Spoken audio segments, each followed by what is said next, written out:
Olá pessoal, mais uma vez gravando vídeo aqui no canal e hoje eu vou fazer a leitura e comentário de um artigo do professor Olavo de Carvalho que está no Irracional Superior, O que Restou do Imbecil, volume 4, tá? Mas antes de fazer essa leitura e comentário eu gostaria de pedir, se inscreva no canal, ative as notificações, na descrição do vídeo eu deixarei o link para a obra com cupom de desconto que pode ser usado no site da Vídeo Editorial e também deixarei o link para os meus cursos na Hotmart sobre técnicas de leitura, Dostoiévski e Platão. Caso você tenha interesse nessas áreas, dê uma olhada lá na página do curso, tem a descrição, vídeo de apresentação, enfim. Bom, o nome do artigo é Os Gurus do Crime, tá? E começa com uma citação do Eric Fuglin, que diz o seguinte: intelectuais iluminados não são curiosidades inofensivas, são maníacos perigosos. Toda a ciência social do mundo, a marxista inclusa, ensina que nunca as condições materiais e econômicas determinam diretamente a conduta dos homens, mas que o fazem sempre e somente através da interpretação que estes lhe dão, isto é, através de fatores ideológicos, culturais, morais e psicológicos envolvidos no processo. O exemplo tornará isso mais claro. Toda hora aparecem na TV e nos jornais pessoas cultíssimas, sabedoras, iluminadas, as quais nos asseguram com ar de certeza infalível que a miséria produz a criminalidade. O sujeito trafica, assalta, mata e estupra porque é um excluído, um miserável, um favelado. É o que dizem, mas, digo eu e dizem os fatos, se o excluído, o miserável, o favelado é também evangélico, ele não trafica, nem assalta, nem mata, nem estupra. Se fazia essas coisas antes da conversão, cessa de fazê-las imediatamente ao converter-se. Qual a diferença? Não é econômica de certo, é cultural, e moral, e psicológica, e espiritual. O sujeito, ao converter-se, sofre ainda o impacto cruel da miséria, da exclusão, do compreensivo estreitamento de suas possibilidades de ação na sociedade. Apenas deixou de acrescentar a esses males o mal ainda maior da prática do crime. Ele ainda está na mesma situação, materialmente falando. Apenas passou a interpretá-la segundo outros valores, outros símbolos, outros critérios. Isso faz no pobre como no rico toda a diferença entre o criminoso e o homem de bem. A experiência de milhares de evangelizadores e evangelizados, inclusive dentro dos presídios, comprova que, na produção como na supressão da criminalidade, o peso dos fatores morais e culturais é infinitamente mais decisivo do que a situação material em si. Eis o motivo pelo qual nas cadeias a gerência do crime odeia aqueles a quem pejorativamente chama os bíblias. Eis o motivo pelo qual na Colômbia as Farc já mataram 70 pastores evangélicos e pelo seu porta-voz, Mono Jojoy, anunciaram que vão matar todos os outros. Basta essas observações para nos fazer perceber que a parte mais audível e virtuosa da discussão do problema da criminalidade no Brasil é pura fraude. Essa discussão caracteriza-se de maneira mais geral e patente pelo esforço de explicar tudo diretamente pelas condições materiais, omitindo os demais fatores mencionados. E é assim por um motivo muito simples. Esses fatores não são produzidos pela situação material mesmo, como emanação natural e espontânea, mas são introduzidos nela, desde fora e desde cima, pela ação dos criadores de cultura, os intelectuais no sentido gramsciano e elástico do termo.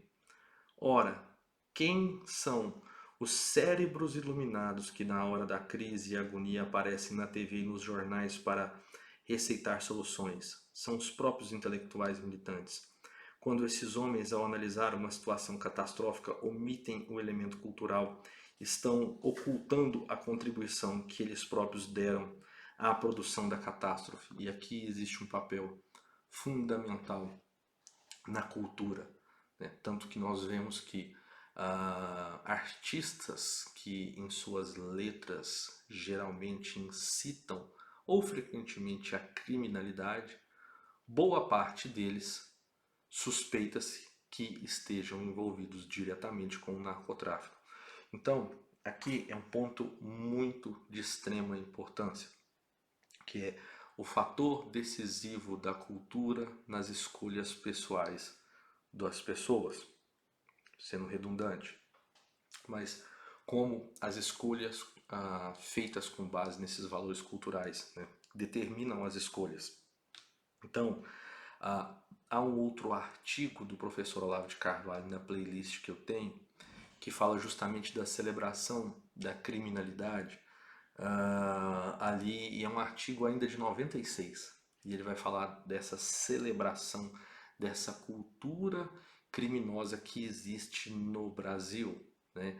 Tá, através da música, através do teatro, das novelas, enfim. E que isso, com certeza, aqui ele está falando especificamente do protestantismo, mas que influencia nas escolhas das pessoas, que é uma cultura, o protestantismo é uma religião, mas que muda esses valores, essa visão cultural das pessoas, ele vai dar esse foco no artigo sobre como a cultura é utilizada como forma de doutrinar as pessoas com esses valores. Isso não há sombra de dúvidas, né? Se fossem honestos, jamais fariam isso. A primeira obrigação do intérprete da sociedade é discernir sua própria posição, sua própria atuação na cena descrita para neutralizar o quanto possível a distorção subjetiva ou interesseira. Ora, no Brasil, o cuidado primordial dos opinadores é fingir que estão fora do quadro, é lançar tudo à conta das causas externas, justamente para que ninguém perceba que eles próprios são o item número um do rol das causas. O debate em torno da criminalidade tem sido uma gigantesca máquina de autoocultação dos culpados. Há 50 anos, a cultura que produz é interpretando postiçamente o banditismo como expressão direta e legítima de uma justa revolta contra a sociedade injusta. Atua como poderoso mecanismo de chantagem emocional que desarma moralmente o aparelho repressivo, ao mesmo tempo que infunde nos delinquentes uma ilimitada autoconfiança e lhes fornece o discurso da autolegitimação ideológica para a abdicação dos últimos escrúpulos, para a passagem da violência caótica e imediatista à violência organizada, politizada, que se viu na rebelião simultânea de 29 presídios paulistas. Alguns desses gurus do crime vão, até além disso, ensinando aos delinquentes as formas de organização revolucionária que aprenderam em seus partidos ou em Cuba. Depois aparecem ante as câmeras fingindo desinteresse, generoso e superior isenção científica. Vocês sabem, basta pesquisar aqui dessa questão dessa infiltração dessas organizações de esquerda, essa questão dessa ligação que existe entre a esquerda e movimentos criminosos. Lembremos que Stalin era assaltante de trem, mas existe assim um laço estreito. Basta vocês darem uma pesquisada aí sobre aqueles que foram treinados em Cuba e hoje possuem cargos altos, né, na hierarquia política do Brasil. Enfim, vocês sabem de que eu estou falando. Todos esses fatos são empiricamente verificáveis e a conclusão a que levam não tem nenhum meio social a ser impugnado. Os acontecimentos sangrentos da semana passada foram, como serão os próximos do mesmo teor, o efeito lógico e inevitável de uma ação coerente, contínua, pertinaz, empreendida pela intelectualidade ativista na intenção de fomentar a revolta e transformar o Brasil primeiro numa Colômbia e depois numa Cuba. Lembrando, gente, só para poder contextualizar, que esse artigo que ele está falando semana passada, esse artigo é de 2001, tá? 24 de fevereiro de 2001. As péssimas condições do sistema carcerário, as prodigiosas dificuldades econômicas da população, as frustrações de milhões de excluídos, as injustiças e as maldades do sistema não produziram a rebelião organizada e politizada dos detentos. O que produziu foi a crença artificialmente inculcada nos delinquentes pelos intelectuais de que essas circunstâncias deprimentes justificam o que detentos se organizem politicamente para ação violenta. Lembremos aí, dei uma pesquisada, nós estamos em 2024, 3 de 2023, quem estava falando em desencarceramento, em descriminalização de drogas. E o impacto, basta você ver os países onde há legalização, como a Holanda, o resultado é simples. O que produziu não foi nenhum desejo sincero de suprimir ou remediar aqueles males, todos eles remediáveis, todos eles suprimíveis, mas sim o de lhes acrescentar o mal irremediável e irreversível por excelência, a organização revolucionária da brutalidade coletiva. São culpados da rebelião carcerária todos os que há 5 décadas a desejam e a fomentam como seus discursos ideológicos, seja por decisão voluntária ou por cumplicidade sonsa. São culpados todos os que, rejeitando nominalmente esses discursos, se abstêm de combatê-los sob a desculpa infame de que se tornaram inofensivos após a queda do Muro de Berlim. São culpados todos os que, sabendo que doses letais de ódio revolucionário são diariamente injetadas nas cabeças de milhões de crianças brasileiras, nada fazem para desmascarar essa pedagogia do abismo. Para isso, deem uma olhada no livro Maquiavel Pedagogo, do Pasquale de Bernardin, tá? Sobre essa questão do sistema educacional, né? O que falta no sistema educacional não é investimento, né? Basta vocês pesquisarem que a quantidade que nós investimos no PIB é superior a muitos países que estão mais bem colocados do que nós nos testes internacionais. Então não se trata de investimento, né, na educação, né? Vemos os baixíssimos níveis das escolas hoje. São culpados todos os que, por comodismo, por paternalismo, por medo de levar na testa rótulos pejorativos, por desejo objeto de fazer bonito o anti-esquerdismo chique, não movem um dedo para impedir que a cultura e a psique da nossa gente seja infectada com germes dos mais baixos instintos de vingança política, adornados com rótulos edificantes como se fossem a expressão mais alta da moralidade humana. O Globo, 24 de fevereiro de 2001.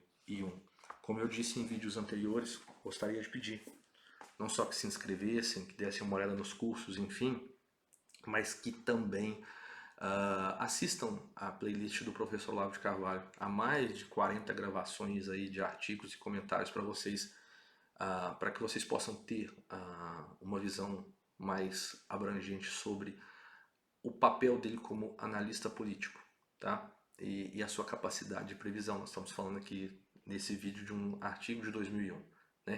Então eu espero que vocês tenham gostado. Um abraço e até a próxima.